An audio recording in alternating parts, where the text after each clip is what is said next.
JavaScript provides a globally accessible built-in namespace object called Math.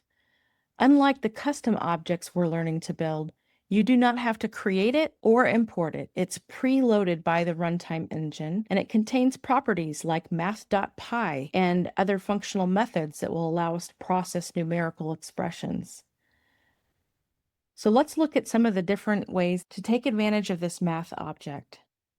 Here we have a number, navigation distance, and it's a float, a decimal number. So let's use some of the different rounding methods that math offers to round it in different ways. The first one here, we're going to use methods called floor and ceil, which you can think of as short for ceiling, to round down and round up. Instead of using the round method, which would use normal rounding rules to choose whether to round up or down, we are going to force it to round up or down. Let's create some variables to store these. I'm going to say the minimum burn required is math.floor, and then we'll pass in our navigation distance so that I can operate on it. And we'll do the max burn using math.ceil and passing in navigation distance. Let's log a sentence using both of these variables so that we can see their values. Base trajectory requires between, and then we'll insert our minimum burn required and insert our max burn. And let me add on these units in metric tons of reaction mass. All right, let's run this. And we see base trajectory requires between 452 metric tons and 453 metric tons of reaction mass. So you can see that math.floor rounded it down to a whole number and math.ceil rounded it up to a whole number. Now let's use Math.random to generate a radiation reading between 0 and 100. I'll create a variable called raw radiation reading. Access Math.random, and then multiply it times 100. Now the reason we're doing that is because Math.random always produces a decimal value between 0 and 1. So we multiply it by 100 to get the number we're really looking for. That's going to be between 0 and 100 instead of less than 1. Let's operate it on again with localized reading. And we'll use math.round. This is the one I was talking about before that just chooses the normal rules of rounding. And it'll be rounded up or down depending on what random number comes out of math.random. Now let's log a sentence using these variables so that we can see it all come out together.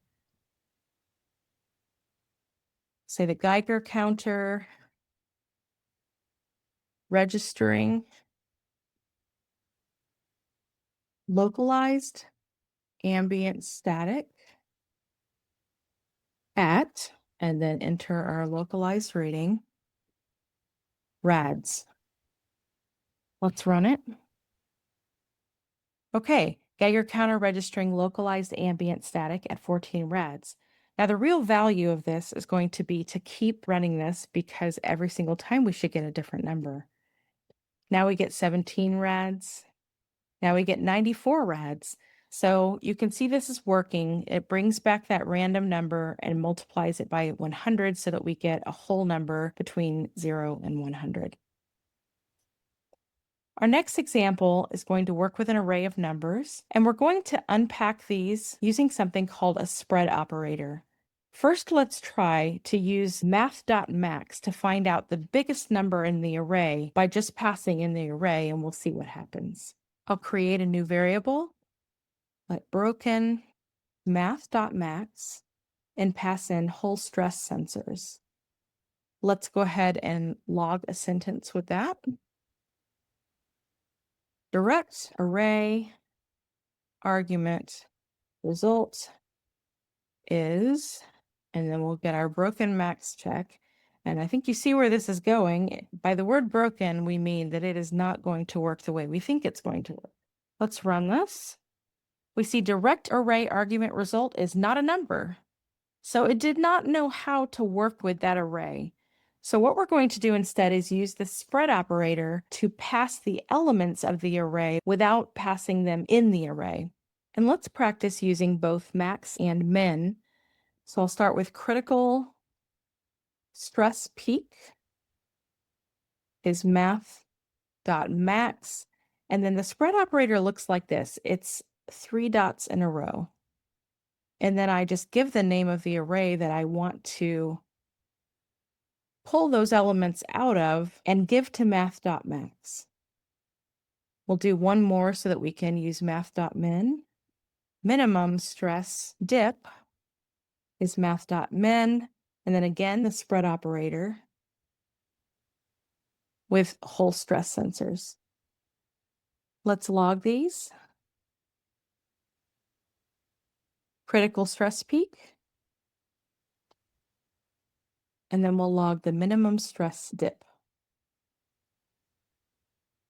And we see 115 and 42. I'll make a quick git commit here.